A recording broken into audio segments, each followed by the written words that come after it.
Lumabas sa pinakahuling survey ng social weather stations na mahigit kalahati ng mga Pilipino ang pabor na panagutin si dating Pangulong Rodrigo Duterte sa madugong war on drugs. Yan ang ulat ni Harley Valbuena.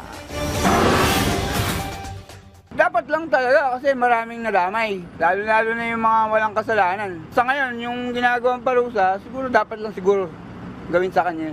Ito ang reaksyon ng PUV driver na si Banjo sa pagkakaaresto kay dating Pangulong Rodrigo Duterte dahil sa kasong crimes against humanity sa International Criminal Court. Kinuha ng PTV ang pulso ng publiko kung sila ay pabor dito o hindi. Ang dami niyang pinatay na tao Tapos naging policy yun ng gobyerno na patayin, inutusan niya yung mga pulis. Yes po, kasi nobody is above the law.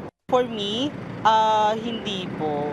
Kasi nung nakaupo po si President Duterte, marami din po talaga yung nagawa niya. Sa survey ng social weather stations, lumabas na mahigit kalahati ng mga Pilipino o 51% ang pabor na mapanagot ang dating Pangulo dahil sa madugong war on drugs. 25% ang disagree o hindi sangayon, habang 14% ang undecided.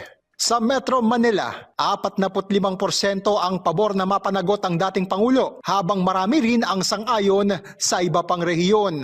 Pinuri naman ng Malacanang ang resulta ng survey, kasabay ng pagtitiyak na mas tututukan pa ng gobyerno ang paglaban sa fake news upang mas maunawaan ng publiko ang sitwasyon. May mga nakita po rin tayo na yung iba ay undecided, yung iba ay hindi well-informed of the situation. Dahil malamang po yung iba po na hindi pa po naniniwala sa ginawa ng pamahalaan ay dahil naniniwala sila doon sa fake news na kumakalat. Ayon naman sa ICC accredited lawyer na si Joel Butuyan, dahil mas nakararaming Pilipino ang pabor na maparusahan ang dating Pangulo, mas mapalalakas din ito ang loob ng mga pamilya ng EJK victims para tumestigo sa ICC. Yung mga families ng mga victims, ang tagal ng takot na lumabas. Ngayon, mas malaki yung chance na lalabas sila at magpa-participate sila. No? Isinagawa ang SWS survey mula February 15 to 19, 2025 at nilahukan ng 1,800 registered voters nationwide bilang respondents sa pamamagitan ng face-to-face interview. Sakaling mahatulang guilty ng ICC, si Duterte ay maaaring masintensyahan ng hanggang 30 taong pagkabilanggo.